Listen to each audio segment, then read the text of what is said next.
I really started thinking about my appearance when I started low sixth because I thought I'll make new friends. But that didn't really happen.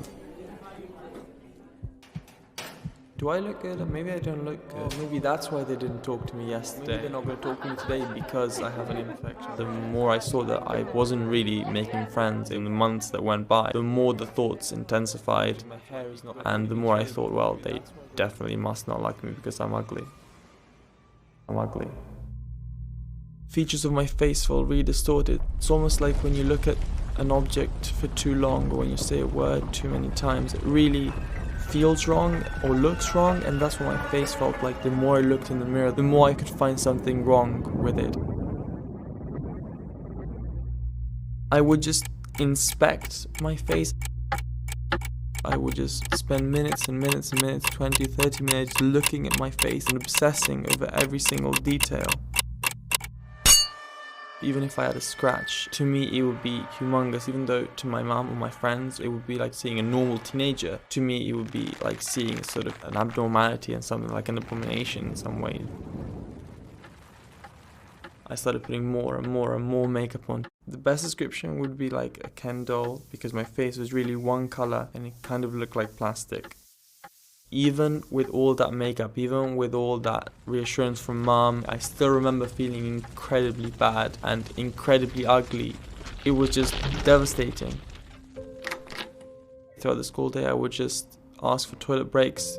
I would just stare in the mirror and just reapply makeup, or just try and style my hair in different ways. I would just look down and not look at anyone, because I felt like if I just kept a low profile, they wouldn't acknowledge me and they wouldn't acknowledge my face and my imperfections.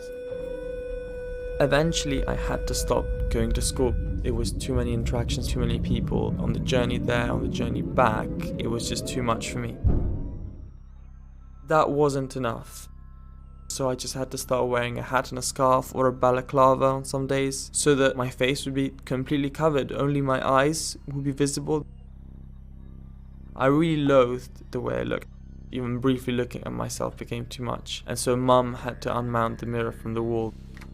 I even got to the point where I wouldn't let mum or dad look at me.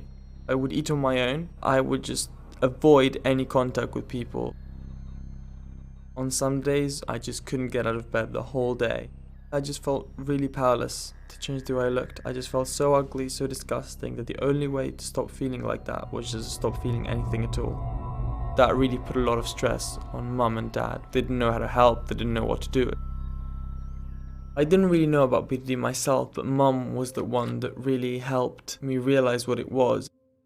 I remember going to one of the therapy groups, and we were talking about, being brave and taking the leap and doing things that were scary. I felt, okay, I need to do something, and I took off my scarf and hat and I let people see me. And it was really the first step in my treatment in getting better. In the treatment, I did exposures. They're tasks in which you get pushed to the limit of your comfort. We'd go out in London, take the tube, go to the park, where I'd let people interact with me, I'd look at people in the eye. The more I did this, the more I felt I could do more. It was kind of a snowball effect, and that really kept the process of getting better going. Now, life is very different. Even if I've noticed something on my face, I can still go out, enjoy my day, have fun with friends, and interact with people.